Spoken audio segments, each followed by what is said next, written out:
So we're very lucky at the BBC that we've got such a large sort of global audience, because it means that we can obviously understand how different content formats and different stories are resonating with those different audiences, and we do a lot of studies about the impact of particularly the stories that we tell with brands at BBC Storyworks. We've, for 2 years now, been doing our science of engagement studies and reports using facial coding technology, and now for the first time this year, eye tracking technology too, to discover the impact of the stories we're telling. I hasten to add, we're not randomly doing this on audiences that are unsuspecting. We've got a panel of global news consumers who opt into that so that we can get an insight based on the profile of the demographic that our clients are wanting to reach. And we see that as being very effective. It both helps in terms of creating the right stories, but then thinking about how you distribute them, and then ultimately it's another piece of data to layer on when you're reporting back to the client about the impact of the content that you've made with them.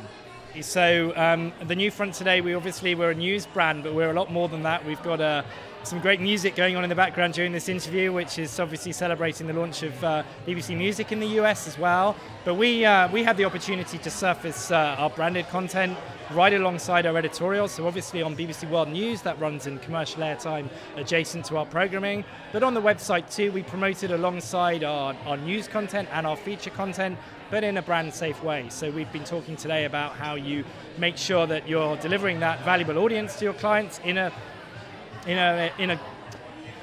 I'll start that again. So at the BBC, we make sure, obviously, that we're delivering the fantastic audience that we've got, both here in the US and around the world, on behalf of our brands, that we're delivering it in the right environment, but also that it's a brand-safe environment, and we're protecting them from some of the harder edges of news. And I think that was one of the messages that was on display here today. And we're very comfortable that the way we create our stories with brands is done in such a way that it has an editorial sensibility similar to the editorial content that sits alongside, and we find that that's really effective in delivering the most impact, because it's the kind of thing our audience are expecting to see. It doesn't surprise them as something that feels a bit alien alongside the editorial content. So we think that the context that we provide, it's really important that the content that the stories that we're telling with our brands fits comfortably within that context.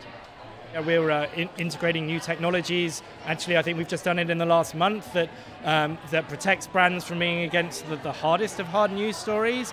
And of course, we're much more than just news. We may be called BBC News, but we've got a huge array of feature content. A lot of the content that I used to commission as a news commissioner wasn't news content. It was content around entrepreneurship, around business success, around culture. So we're much more than just BBC News, but we're very conscious that when brands are alongside news, which is where our premium audiences obviously want to spend time, then they're not adjacent to any of the challenging stories that would cause discomfort. So, I mean, in terms of the brands, we've got perhaps the brands that you might expect with a big global brand with a very upscale audience, such as the BBC. So we work closely with finance companies, tech companies, travel and tourism, airlines, luxury. So it's a real range. I mean, I'm very privileged to sit in the global position in London, and we've got teams here in the US, we've got teams in London, in Singapore, in Sydney, in Australia, also in India, in Dubai as well. So we're seeing different clients from right across the world, but the themes are the same, and they're people who want to reach high-end business leaders and successful, wealthy individuals who obviously are looking to consume content on the BBC. So we're lucky that we get to do some great work because we work with fantastic partners.